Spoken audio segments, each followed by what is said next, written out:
Fáilte you're very welcome to our webinar here in the vet school. My name is Michael Doherty and I'm the Dean. And the webinar is titled a year with COVID-19, the good, the bad and the hope. And really it's the brainchild of Dr. Niamh Nestor, our wonderful student advisor, who works so closely with our students and has given them great pastoral support throughout the year. And we've got a wonderful panel tonight. We have Dr. Gerald Barry, who lectures in virology here in the vet school. We have Dr. Ebony Escalona. Ebony is an equine and a small animal vet. She's a vet med educator, a speaker and a mentor. She's also currently in beautiful North Wales, which is just as sunny as it is here in Dublin. She is the founder of the online support platform, Vets Stay, Go or Diversify, which brings peer-to-peer inspiration for career pathways within and beyond the profession. Ebony is also an advisor to Street Vet and Kentish Town City Farm, wonderful ideas, and a visiting lecturer at the University of Surrey. Ebony is a recipient of the inaugural Royal College of Veterinary Surgeons Inspiration Award, and I'm sure she will inspire us tonight. Professor Luke O'Neill probably needs no introduction to the people here. Luke, he holds the chair of biochemistry at Trinity, where he leads the inflammation research group. He's a fellow of the Royal Society, which in terms of science is about as prestigious as it gets. But I do remember in my PhD days going to one of his early gigs on leukocyte traffic and inflammation. So I have a clear recollection of that presentation, and it was wonderful. But he's also a musician, a guitarist, a singer, his band, Metabolics. We hope to be able to go and see them sometime. And is the author of a number of books, including the most recent, Never Mind That Bollocks, Here's the Science, a great communicator in science, as we all know. We're really pleased to have both Ebony and Luke here because they're giving up their time and they're both very, very busy people. So Niamh just asked me to do just a few words of reflection from the point of view of, I guess, the vet school, and I'll do that very briefly, and then I'll hand over to Niamh and to Gerald. So just reflecting on the year, I guess, that's passed. Thursday, March the 12th, 2020, life changes utterly. Taoiseach Leo Varadkar announces that all schools and university will close from Friday the 13th of March. Unlucky for some. The UCD campus empties of its 30,000 students. Indoor and outdoor gatherings cancelled. Social distancing becomes a societal mantra, running short of the phrase and terms to describe the unprecedented situation. The thesaurus has been exhausted of synonyms for challenging, but encouraged by the empathy and the collegiality of colleagues, by the resilience and determination of our students and staff under huge stress, missing the buzz of busy corridor conversations and the laughter, the chat. Online teaching and assessment. UCD management quoting Voltaire's, "Don't let the perfect be the enemy of the good." Very philosophical. Colleagues and our students helping with the national effort, contact tracing, laboratory training, assisting with the epidemiological modeling. We are all amateur epidemiologists. We'll get through this. One health, one welfare, the vet school strategy in very sharp focus. The guard at checkpoints. So you're a vet, sir. Do animals get COVID? The New York tiger zoo conversation. Okay, so tigers can get it from us. Thank you, sir. Carry on. Relieved that the disagreeable term new normal appears to be fading from the media dispatches. Surreal lockdown experience. Glorious spring weather. A lingering visceral anxiety. Then optimism on May Day. The dawn chorus clearer and more beautiful than ever. To be shattered in January, we declared a ceasefire on COVID-19, but it didn't pay any attention. Zoom in, zoom out. You're on mute, Michael. No, I'm zoomed out. Missing the human contact, the human touch. Spring 21 heralds a new optimism, a new hope, a light called vaccine at the end of this tunnel. We'll get through this with kindness, nearly there. Thank you. Now I'd like to hand over to Niamh and to Gerald. Hi everyone, Michael, thank you very much for those wonderful words. Actually, that was brilliant and a great summary of the last year. Thank you everyone for coming. I'm delighted to be here, delighted to welcome on behalf of myself and Gerald and Michael and the school, Luke and Ebony.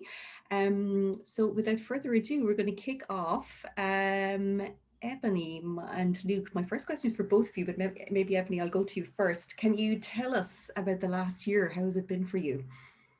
Oh, how long you got? Do you know what? I was thinking a lot about this recently because I feel more settled with it all now. But it has been the most incredible concoction of joy and pain in equal measure. It has been such an odd liminal space, but it's actually served up a lot of incredible lessons because we couldn't look out much, could we? We could only really look in. So yeah, it served up a lot of lessons that are kind of hard pills to swallow sometimes, but joy and pain in equal measure, and certainly served up a lot more gratitude than I used to do, which is a good thing.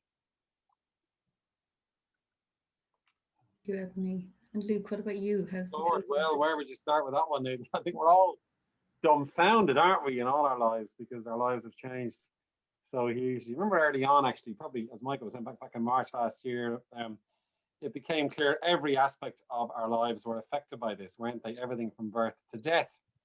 And we all know about funerals, we know about all kinds of, aspects of our lives, weddings, everything has been touched by. Who would have thought a single virus would touch every single aspect of our lives? It's startling, isn't it?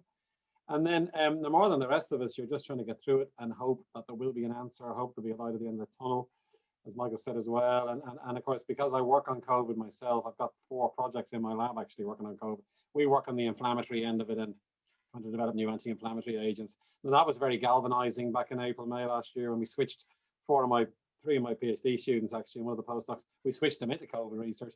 They were relieved because they were now doing something useful, in inverted commas, And then I was also doing lots of work for companies. I advised GSK, for instance, on the anti-inflammatory program. I'm tied into Roche, and they'd asked me my opinion. And again, that gave me a great sense of purpose, I suppose, because we want to do our bit, don't we, to get through this. So that was important. But then meanwhile, it just dragged on, didn't it? I mean, the misery of it. I mean, everybody would agree we're all dumbstruck, as I say, and we've been through this really difficult time, let's face it. I mean, even though we're getting through it and we're living our lives and making our dinners and watching endless Netflix things and all the rest of it, there's been a low hum of unease, really, I think. And then some are much more worse than me, people who are out of work. And I feel sorry for students, especially. And we see them in Trinity as well. I mean, they can't come in, they can't go to lectures, they're stuck watching lectures on Zoom. I mean, it's been a real difficult, and their lives have been effectively arrested by this. So the last thing I'd say as well, O'Neill, what's kept me going is I'm watching the science very closely every day. And of course, I've had to do lots of media stuff, which is difficult in its own way. I don't mind doing it because I'm revealing what I know about things, but that's kept me very busy. But that made me keep up with all the science. And I knew we'd get out of it. I knew a year ago plus we will beat this. It was just a question of when. And then there are lots of ups and downs, aren't there? I mean, as we all remember, you'd see a headline one day going, vaccine gives 95% efficacy. The next day, we're not going to use that vaccine. Oh, Jesus, So it's been a roller coaster ride, hasn't it? And we're still roller coastering, by the way. It's not as if we're there yet either. But when I saw the data come out of Israel on the vaccine, and I saw the data from the US on the vaccine, and we just with Ebony to some extent in the UK, we know the vaccines are working. We know they're going to get us out of this in the end. It'll take a few months, and that's always given me a great succor, you might say, and sense of hope about it. So it's been a mix of emotions, I guess, is the best way to put it. Mm-hmm. Brilliant. Yeah, I mean, I think, yeah, definitely on the mix of emotions, absolutely. Ebony, from your point of view, because you're based in Britain, like things are different there. Actually, is there, like, how's it there now at the moment for you?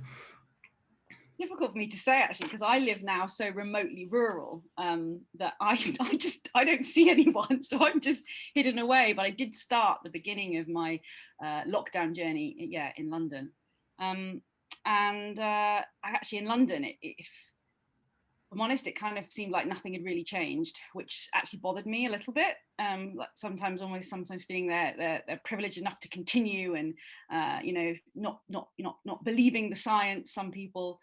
And I think the good part of this, because parts of the good part of this year is that I think science has become more needed and everyone wants to understand and get to know, and there is intrigue and curiosity. Yeah, but on the flip side, it doesn't always translate into behavior, does it? Into the behavior that we want to see and the behavior that we need. And we've always lived in a world, haven't we, where we want everything done yesterday. And actually to be forced to put a brake on, to be forced to actually understand and live the word patience, it's tough going, you know, in a city. That's interesting watching in London. Here in North Wales, it's a different kettle of fish. Do you think, Ebony, can I just follow up on that then? Would you take that as a positive then from this year? The fact that we've been forced to take a pause? Absolutely. It's Earth Day, isn't it, today? You know, this pause is good for the individual and it's good for the world. I hope we never go back to normal. I hope we move forward in a new way, in a slower pace. I think I'm certainly done with being a human doing, which is what I've been doing for a decade, and I want to return to being a human being.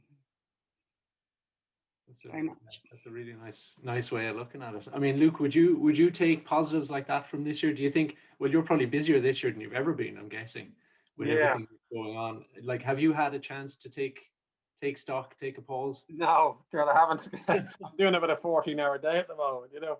But I don't mind. I mean, I'm not complaining. As I say, we're blessed to be in our jobs, actually, aren't we, as academics? And you're just trying to keep it going. You're trying to look after the students, or those of us who are teaching. You know, I do a bit of teaching, unusual as it may seem.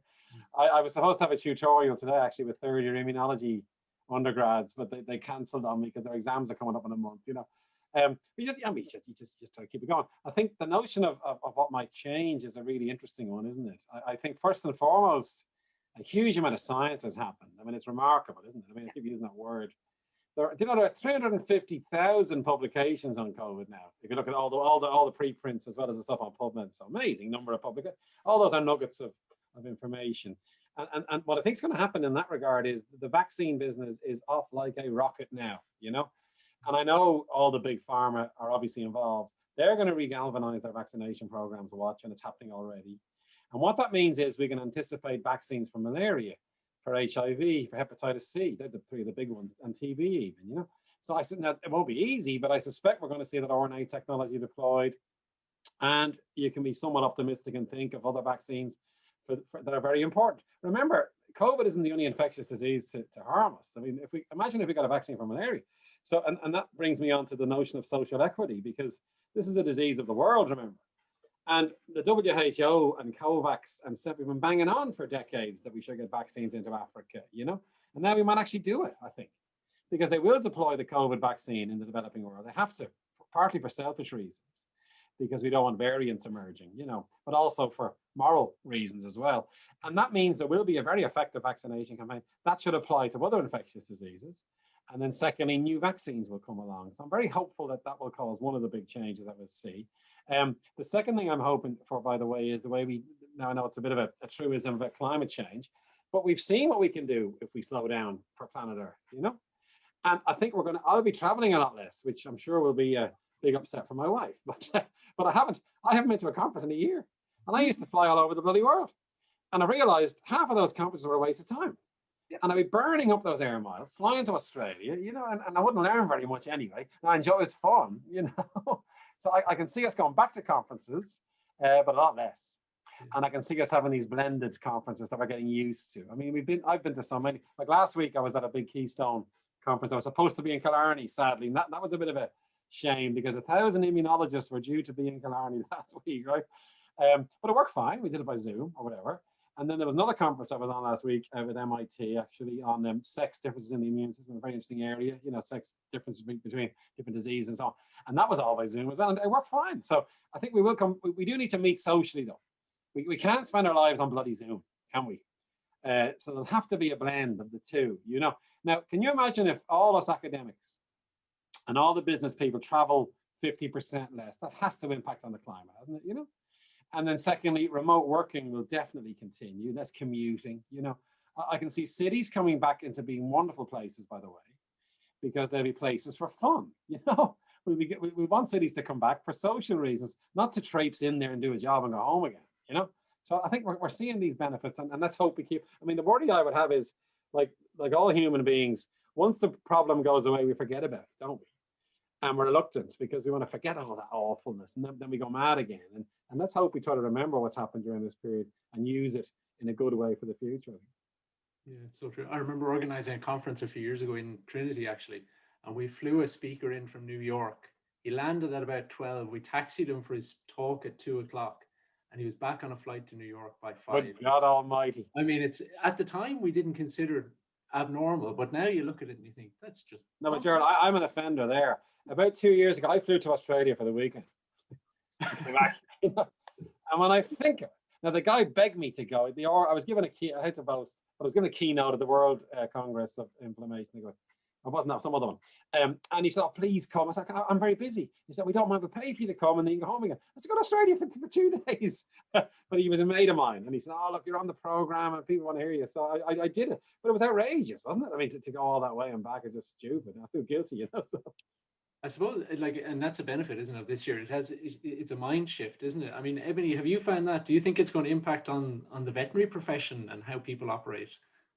Oh, certainly, most certainly, yeah. It's been a tough one because, like any caregiving role, you know, it never ends. It you know, they couldn't stop, but they had to, you know, evolve the way that they worked. And I'm being stereotypical here, but on the whole, the veterinary profession is quite risk averse, quite technologically adverse, and it's actually forced people to take that leap, and because they've got nothing to lose, and think about new ways of working. Not only using the technology and the way we interface with our clients and our patients, but also thinking about the humans in the staff room. You know, how do we embrace flexible working? How can we actually make this work for the patient, for the client, and for the business and for the staff members? And it's been brilliant to see some of the things that have happened in that. It's definitely. So I think, yeah, like I think that you could take the word veterinary out and put in any other sector, because everyone's being forced to think about things differently. Everyone's being forced to be entrepreneurial, and pivot. Because if you can't use this as a gift and an opportunity to take a risk and make change, then you're redundant and that's it. It's an extinction, isn't it? And hopefully it'll be the extinction of the right type of things. You know, so, you know, some of these maybe unnecessary consumerism type areas, hopefully we can pivot into other places. But it's given us an opportunity to think about healthcare and about service provision across the board, from the way we deliver our goods through to the way we care for our animals. So it's been a I can say it now, maybe, and I apologize to anyone who's listening in who are in the thick of it, and I salute you and thank you for being there. But this is a gift. This is a gift, and it's how we use it. This is a gift. Ebony, I know you've spoken a lot about you know, flexibility, obviously, in the vet profession and in the work that you do, and also about, you know, burnout and things like that. And one of the things we've noticed, particularly among students and staff, is the burnout that's impacted on everybody, not just around exam time, let's say, for students, but right through the pandemic, particularly during this third lockdown. Do you have any tips or advice or any insights to offer for somebody who might be dealing with burnout, or who is supporting somebody who's dealing with burnout in their lives? Yeah, firstly, I'll put my hand up. I am not a mental health professional. I am someone who's very interested in supporting people and who has gone through burnout multiple times in my life. So when I'm talking here, I'm talking very much from a personal perspective. And one thing I learned the hard way is there is no shame in going and getting professional help as soon as you feel a little wobbly. That's what the NHS and all our other healthcare professionals are out there to do. Okay, there are people out there who can help you. So number one, there is no shame in saying, I think I need some help. I think a huge thing that the pandemic brought up is it threw uncertainty in our face, didn't it? And it threw it in our face for such a prolonged period of time. And not all of us are good at dealing with uncertainty. Some of us love it, some of us thrive in it. But actually it's about thinking, right, how can we control the controllables? What's in my sphere of influence and what isn't? There is, and I before we went live, speaking to Luke, I said, actually, I stopped listening to the news about 3 months ago because I can't control it and it makes me feel sad. So I'm not going to listen to it anymore. Okay. So, but what I can control is when I get up, how I start my day, who I call, and things like that. So I think that's really important. And I think expectations is another one. Because because I have a saying that I think expectations are just resentments waiting to happen. But actually, if you're in a workplace or in a family unit or at a school or university, have you shared what you need from your housemates? Have you listened and asked your housemates what they might need from you? Have you done the same for your boss? Have you done the same with your family members? Because we all work very well, usually on assumption. But this is, we haven't got the ability to be in a room and read people necessarily all the time here. And I think we need to be more explicit with what we need. And there's no shame in saying, do you know what, this is what I need right now.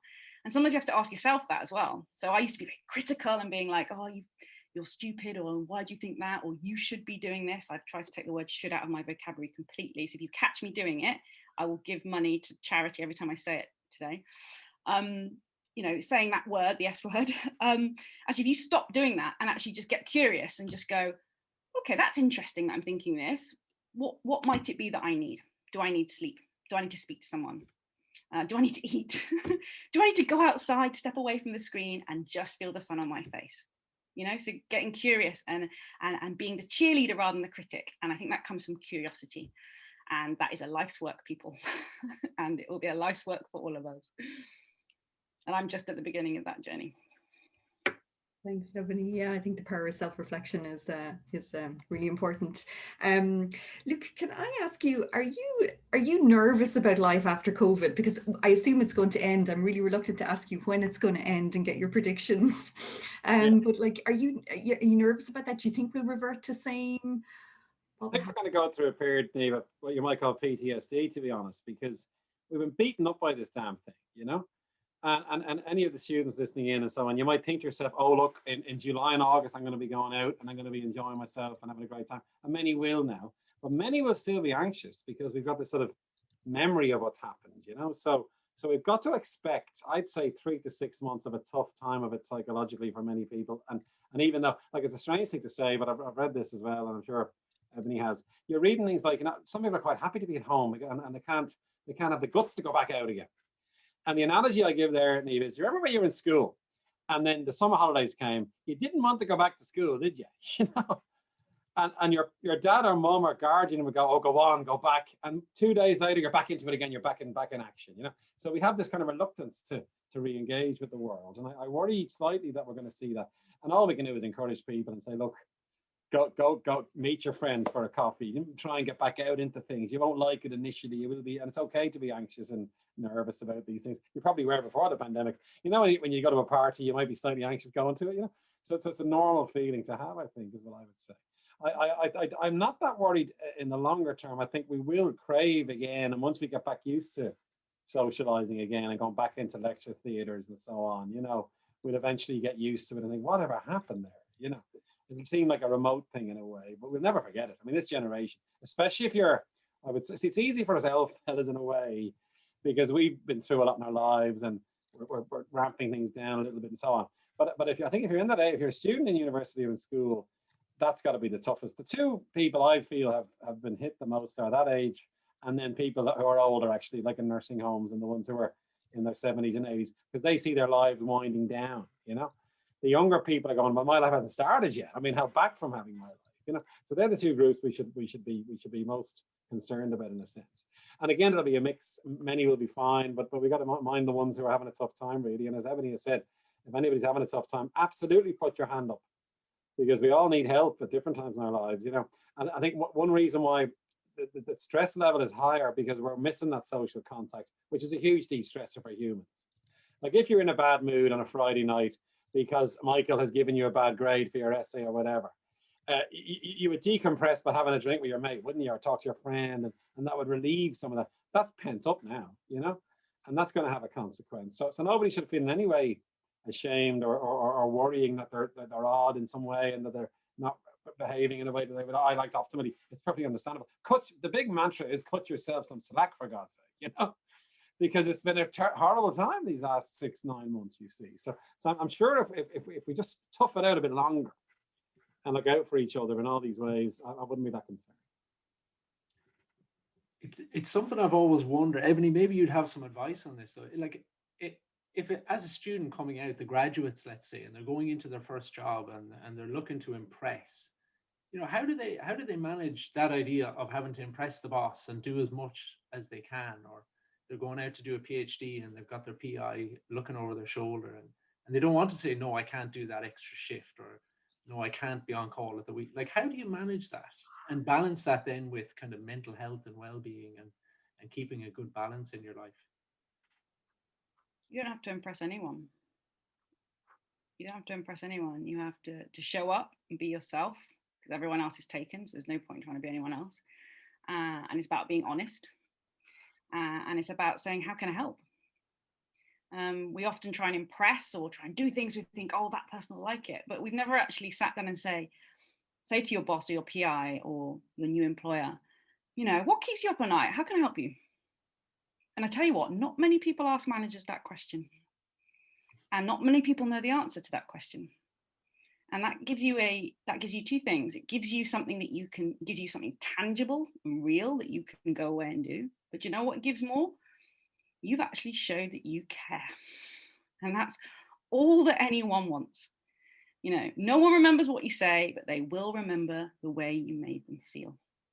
And, you know, if this pandemic's taught us anything, it's that titles and status and letters after your names and accolades mean jack, you know? So this is a time where it's hard. I totally agree with Luke. You know, the younger generation, the older generation are the ones that had it hardest, for sure. But in a veterinary sense, we often learn and develop those resilient skills when we graduate. You're not born with them, you develop them, you practice them. They take grit and grace and mistakes. And actually, students have had they've actually had a test drive in that beforehand, so they can go in with those skills. They're very similar to the cohort of vet students had to deal with the foot and mouth disease. Very similar in that sense. So yeah, I would say, you know, you don't need to impress. You just need to be interested rather than interesting. You can be interested. You will become interesting, and you will become investable, and people will care about you. And if you want to go and check it, if you're vet students and you're thinking about that from that point of view, go and check out Rosie Allister, Dr. Rosie Allister's work. She did some wonderful work on the transition period from student to graduate. Okay, ultimately it wasn't done in the pandemic, it was done a couple of years before, but it still holds true. And just be careful what you tell yourself with regards to myths, okay? So myth number one is lots of students said they didn't want to feel like a burden or asking for support or help in their first job. I call BS on that. Right? You're never a burden. I am so glad to be working with the next generation of people and for them to teach me as much as I teach them. Number two, if you've had a tough time at uni, they thought that they would make a bad vet or they'd make a bad scientist or whatever. And I call BS on that. If you experience hardship, it makes you more empathetic, more able to listen and observe to the world around you, and you build, again, your resilience, and you actually end up thriving. You make decisions that are right for you rather than using the S word, the should word. Okay. And the third thing is often vets thought that there was a question in the research that said, when do you know when you are a vet? So is it when you take your oath? Is it when you get your RCVS number? And pretty much a lot of the studies said it's when they could insert the surgery or the procedure or the scientific laboratory experiment on your own. Doesn't matter whether you're a vet, an engineer, a scientist, a journalist, working in career development, you do nothing on your own. And Luke will testify to that. You do nothing on your own. You will never be successful on your own. So just get rid of those myths, because they were holding these students stuck in that transition period. So that's some of the advice and some of the research that I would. Sorry, I just went off on one then. Sorry. I'm going to chip in, Ebony, because everything you said is absolutely true. And I think in my experience, Gerald, if someone tries to impress me, I'm a bit suspicious of them, you know? Because what you want is authenticity most of all. In other words, just as I said, be yourself. Now, you've got to be interested, obviously, and you've looked up the details on what the job is and stuff. You're not going to turn up unprepared, but just try and be yourself. And in fact, if you impress someone, they might think this person is the one for this job, and you mightn't be after all, because you're kind of faking it a bit, you know. So I think it's a really good piece of advice to me. I've done that. Yeah. We all have. So the funny one, especially when you're in your early 20s, actually, because you want to impress everybody and develop your career and impress your parents and your peers and all that sort of stuff. Try not to be like, it's hard to avoid it, because it is a natural instinct, by the way. But no, I think honesty is the dreaded phrase. Honesty is always the best policy in this situation. And here's another little piece of advice for any students. You will be cut slack because of this pandemic. Watch. And we're giving everybody a 2-1. That's a secret, not really. But you know, we're cutting slack. We have to cut slack because the people are not able to, you know, for all the reasons we've discussed, it's very tough, you know. So I bet when we're back in the jobs world and all that kind of thing, there's going to be an element of we've just come through a war together, right? We all know it's been tough, and there'll be a bit more slack. That's my hope anyway, on both sides of the table when you're in interviewing. This is a wonderful conversation. I'm really enjoying it. We're going to move now to the questions and answers because there's quite a lot of engagement, which is just brilliant. And so I'm just going to kick off. I've picked one here. It's directed at Ebony. So really, it's this idea of uncertainty, you know, the Bayesian statistic stuff. Anyway, dealing with uncertainty. This year has brought so much of that uncertainty into our lives. Do you think we will be better at dealing with uncertainty after all of this? That's it for you, Ebony. So are we going to be better at dealing with uncertainty, do you think? Yeah, I hope so. I suppose if one has found uncertainty very triggering and very hard, and maybe you haven't found a way, then that's individually going to be very difficult for you. And if you're in that position, I would again really advise that you go and speak to someone who can help you with that. And that's absolutely fine and great to do. And I speak to people who help me professionally all the time. Yeah. But I think on the whole, I think it will help us. I think in hardship and pain, there are always these lessons that give you tectonic shifts that make you into someone else, that opens, you know, it's almost like opening new windows in your mind, letting fresh air circulate your thoughts. And at the time you think this is awful. And then you look back and you go, wow, yeah, that actually really helped me. But think about now, if you can, like get a piece of paper and just think, how have I dealt with uncertainty? What has helped me get through this uncertainty? Earlier I just said, I stopped looking at the news because I can't control that. What helped you with uncertainty? Because we can only control our reaction to the world. I cannot control anything else, and yet we love to control, don't we? Very good. Yeah. So listen, thank you for that. So I'm going to hand over to Niamh. You can pick up some of these, Niamh, will you? Yeah. Thank you. There's a question, Luke, here for you. That there is a rumor apparently going around on Facebook that you had said that you wouldn't take a vaccine, and so the person has said this raises the question more generally about how do people deal with basically science misinformation around. I love this one, Niamh. This is a conspiracy theory about me. That's how famous I am, right? No, what happened there was I was on the radio on Sunday on Brendan O'Connor, and in the break I told him I hadn't been vaccinated, and he said, why? Surely you should be vaccinated. I said, I'm not a healthcare worker, I'm not on the front line. And I said, our group were offered the vaccine actually because we're working on COVID. 3 in my lab go to the hospital because they get samples, they were vaccinated, but the rest of us weren't eligible, so I wasn't able to be vaccinated, And then he then said, oh, you'll be a hero now you've turned down the vaccine. I said, not quite, And anyway, watch people come at me now saying I refuse the vaccine. And that's what's happened. So the journal have just debunked it. And they interviewed me today and I've explained it. I have not been vaccinated, not because I'm not taking the vaccine. I would take a vaccine through my eyeballs at this stage, It's like that. I'm glad you've asked me, and this is being recorded. Get that on record. In fact, I was supposed to take the vaccine back in January on the telly. And I couldn't because I wasn't in the right group. I wasn't able to take it because there was a priority and so on. But I would have taken it on TV in January if that had been possible. So I'm glad to answer that one. But that typifies what's happening, Niamh, in a way, because there is a substantial anti-vax movement out there, remember, and they will jump on that kind of thing, like a ton of bricks, and they're looking to catch me out basically. And so there's the expert, he's a hypocrite, or whatever. They'll use whatever weapon they can to sort of come up with their anti-vax strategies and so on. And it doesn't bother me in the least. It's the world we live in, isn't it, in a way, I mean, and more generally, all we can do with this vaccination campaign, show the data.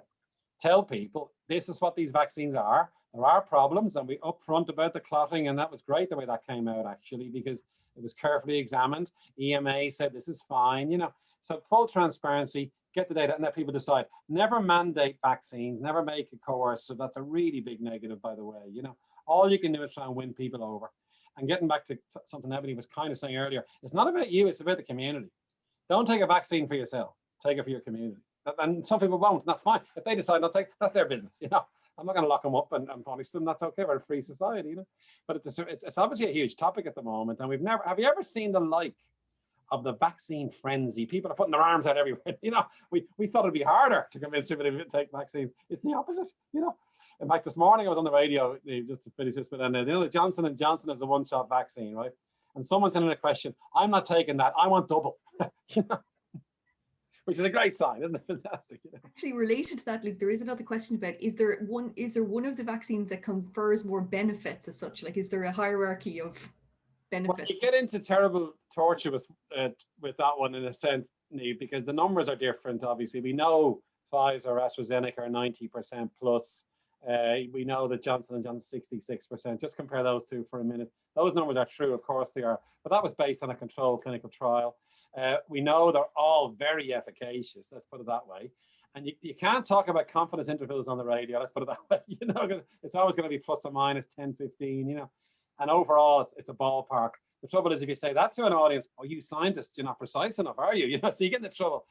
And this is all true. So all you can really say is, look, the advice from the EMA, the MHRA in the UK, the FDA in America, every expert says use any of these vaccines if you're offered it, please, and do that. You know, maybe people will do that then, you know, but it is a tricky one.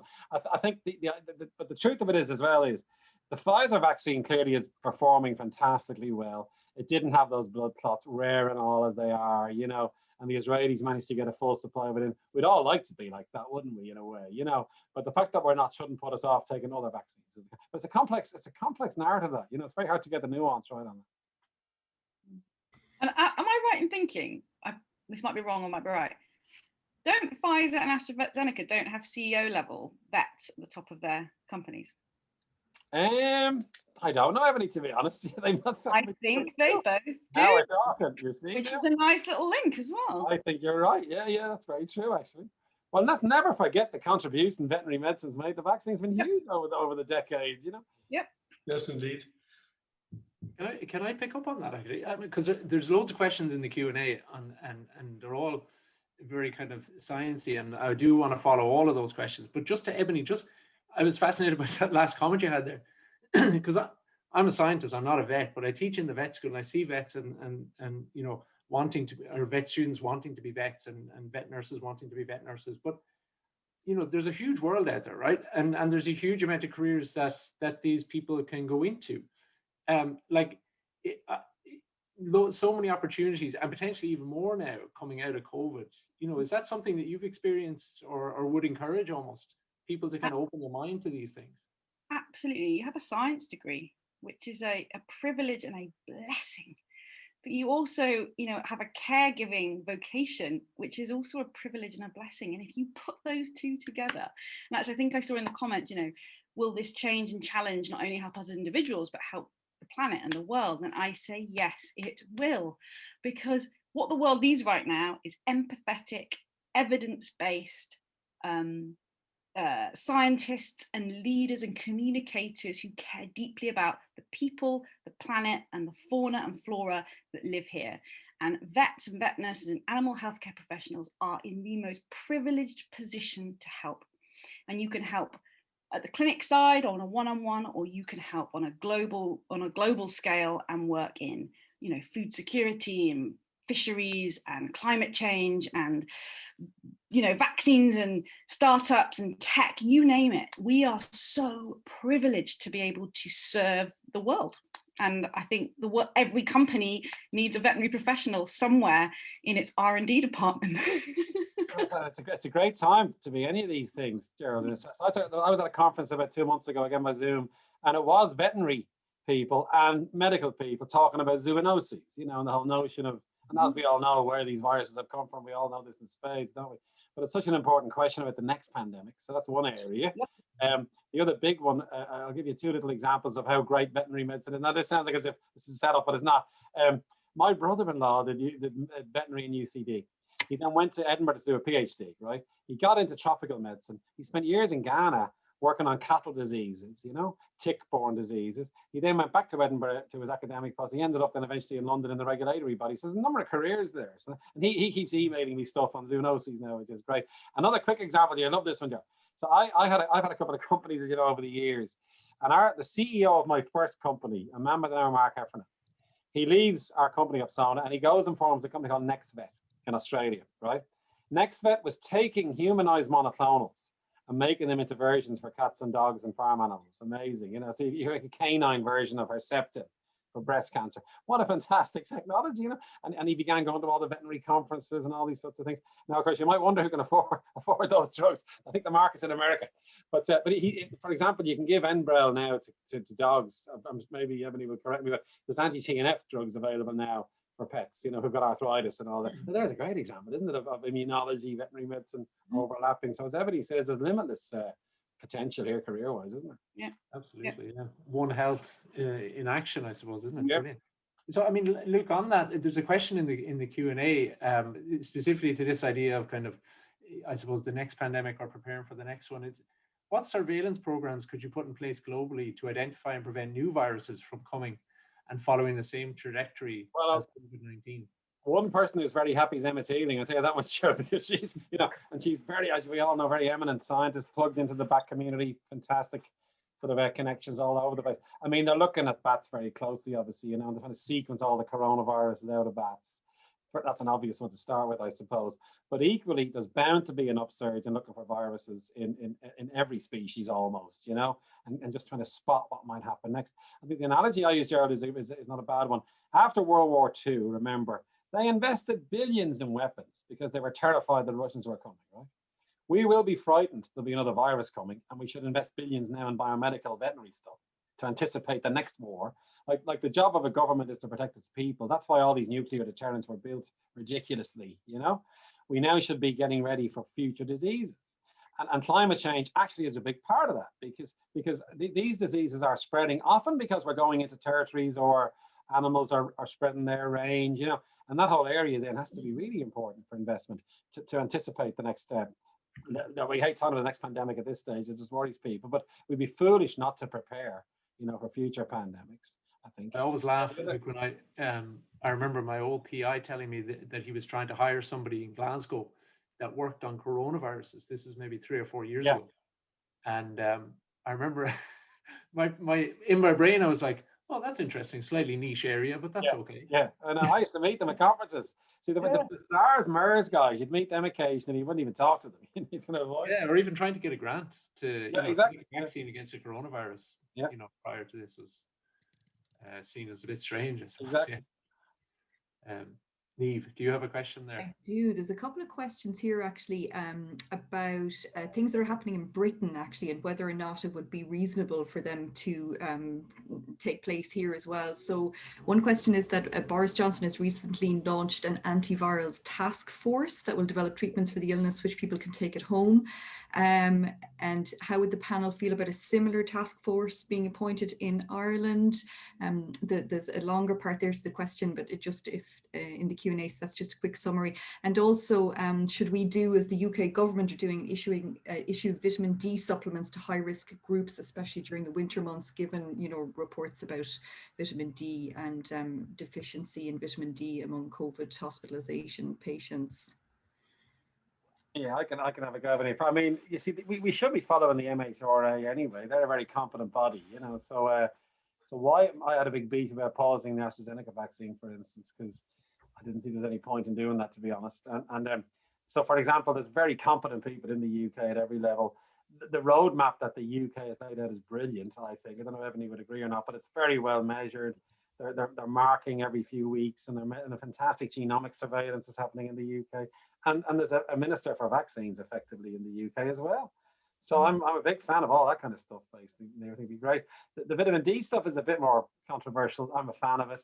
I think that there's very good evidence, for instance, that if you're deficient, you're at higher risk of severe disease. So therefore it makes sense to supplement it, you know. Now, whether you'd mandate it or then you get into policy and the local problems there, maybe it's a bit tricky, but I wouldn't be against that notion, I must say. Mm-hmm. And Ebony, if I could ask you, like, talking about the UK in general, you know, you guys are you know, 6 weeks, 2 months ahead of us, I suppose, on your vaccine rollout. You mentioned earlier before we started that you'd gone for a glass of wine in a beer garden the other day. You know, can you give us some hope as to, you know, is the sun shining brightly in the UK? Are we looking forward to a nice revival of life, or how are you finding that kind of reopening Yeah, we are. We all are. Like, I think if I could summarize the whole year in one word, or no, one word, I'm going to say it in a sentence. It's the acceptance of impermanence. Everything is impermanent. All the good stuff in our life is impermanent. All the bad stuff in our life is impermanent. And it's a season change, isn't it? It's just a long one. And actually, do you know what? It's going to taste even sweeter when we get to have it, because we will, I hope, and like Luke was saying, you know, I hope we don't just revert to type. I hope we do like actually say, oh, I really appreciate this, you know, I really appreciate sitting out here in this beer garden. I really appreciate going to my friend's house. You know, I really appreciate seeing my family, which I certainly, you know, was guilty of not being appreciative of. It's coming. It's coming. But much like Luke and Gerald, you said as well, you know, this may, not to sound doomy and gloomy, but, you know, this has been one big global lesson, of which I'm sure there's going to be many more in the future, but we are learning, and we need to learn from this, both in the scientific and in the scientific realm, but also in the kind of, in the human realm as well, you know? So yeah, it's going to be great. I think we are going to, I can see sunshine right out there in my garden right now, and it's available to us all. It's just going to come to us in slightly different times. I mean, I find this weird. If I take my science hat off and just put on just as a human, I do find it odd as such a tiny couple of islands, how different we can kind of act. And I found that challenging when you look at other countries, for sure. But we're a densely populated bunch, aren't we? And the sunshine makes vitamin D. It's great. You get a bonus as well. Exactly. But can I ask a question? I'd be really interested to hear from the real scientists below me on this screen. My sister has suffered horrendously from long COVID. So it's, you know, it's not just about vaccines and rollouts and you know, stopping death and getting workforce back and economy. It's actually all these other things, all these hangovers, if you like, that are going to be left. And she is, yeah, she's on her knees.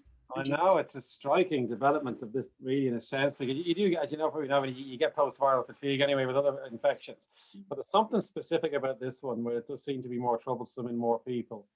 The good news is it does begin to resolve in most people. It can take a while, but you do see a bit of resolution. And then the really interesting, anecdotally, the vaccine seems to give relief. And that seems to be holding up. There hasn't been a trial, it's just anecdotal reports, you know, but there's some evidence that might reset the immune system or get rid of the remnants. One idea is there's remnants of virus, by the way, like a reservoir somehow, you know, and then the vaccine clears it. So there's a bit of hope there, I think, with the vaccination campaign to give some relief to long COVID. And then, as I said earlier, in a way, this would inform research into other types of post-viral fatigue and ME, these things, which are very, very serious conditions, you know, that afflict many people. So my hope there is that what we learned from COVID, we can apply to other situations where post-infectious sequelae develop, you know. Mm-hmm. Mm-hmm. I'm very conscious of time and that we're coming towards the end. We might have time maybe for just one more question. There's a question here about what do the panelists think are the most exciting medical developments we can look forward to arising from this period, aside from mRNA innovation? Well, I think the vaccine technology is the big one, obviously, as I said earlier, and there's a lot of optimism around new vaccines coming out of this. And I'd also mention cancer, by the way, because you see the BioNTech technology actually was initially attempts to develop vaccines for cancer. So I can see cancer vaccines coming out of this as well, which would be tremendous. Now, we have a cancer vaccine for HPV already, but I'm talking about regular, you know, tumors and so on. And we've known as immunologists, tumors can kill cancer, and the current breakthrough in cancer therapy is the checkpoint inhibitor, you know. So we're going to see more developments there. But also, I think the other big thing is the anti-inflammatory therapeutic approach, because dexamethasone, of all things, has shown. Then I worked on dexamethasone during my PhD in the 80s. I was amazed to see it coming back, you know. And then we're seeing a range of anti-inflammatories actually showing promise. And they would translate into things like ARDS, for example, you know, acute respiratory distress syndrome, or other, even COPD, other respiratory diseases. Because these are drugs that are protecting lungs from inflammatory attack, you see. So it wouldn't surprise me to see better therapies come out of this for other respiratory diseases. They're the main things that are in my mind. Can I jump in before we finish, Niamh, if that's okay? Luke, looking forward again, and Ebony's mentioned this idea of the sun shining, hopefully. I mean, from a student's point of view, you know, it's been on an online world for the last year pretty much. Do you think, and you know, I suppose UK and Ireland, but Ireland specifically maybe, are students going to be back on campus? Are we going to have, you know, 100, 150 people in a lecture theatre come kind of October? And alongside that, we're running an antigen test pilot study in the vet school at the moment. Do you think that might help or have a role to play? I do indeed. I think it's essential, to be honest. I think we need to have good antigen testing to allow our schools and universities to function properly in the autumn. And look, we're a few months away from it, so let's hope we get our act together. We didn't get our act together so far. We've got quite good testing in Trinity, actually. It's called Trini Screen, which seems to be working, we think, reasonably well. Although the students aren't back yet, but that's just like postgrads and so on. So I see testing being an important part of it. I hope there's vaccinations by then for the over 18s, remember, so that will really help, you know. So I can see us definitely bringing people back in the autumn. Now, whether it's a lecture theatre packed full of people, that seems a bit unlikely. So we will have those smaller group teaching, but certainly you want to get occupancy back onto the campus. Now, it may be 50%, I don't know, you know, initially, because we'll still be taking baby steps towards this. But certainly we should see a lot more campus-based activities because they're so important. We can't tolerate another year of this for all kinds of reasons, you know. So everything in our power, actually, in the universities, we should be trying to make sure this happens. And I think Simon Harris, I mean, he said it a couple of times himself, our new minister. So he's certainly of that view. So again, if he's behind it and we all row in behind it, I think it should be possible. Great. Hopefully. Indeed, hopefully. We can be cautiously optimistic is another great phrase we've learned, isn't it? In this yeah. So I'll pick up on the cautious optimism. I really, listen, thank you all. This has just been wonderful. The conversation has been so natural, open, it's been honest, it's been inspiring, it's been full of science, and there's also been great humor. So I really want to thank Luke. I want to thank Ebony, Gerald, and particularly Niamh Nestor, who really was the brainchild behind this, because it was with our students in mind, you know. So, you know, thank you very much, Niamh. And really thinking of our students, because I know you're out there, but not just you. Just thinking of you, the students, I'll quote Ebony, you've had a test drive in resilience. You've had a test drive in resilience. And to quote Luke, cut yourself some slack. So, and I'll say good luck in the exams and Guramila Maigov, everybody. It's just been wonderful. Goodbye, good night, and thank you all. Great. Thanks very much, Michael. Cheers. Yeah, thanks, Niamh, for setting it up. Thanks, Niamh. Yeah, thanks, Gerald. Thanks, Ebony. All the best and good night, everybody. Thank you very much.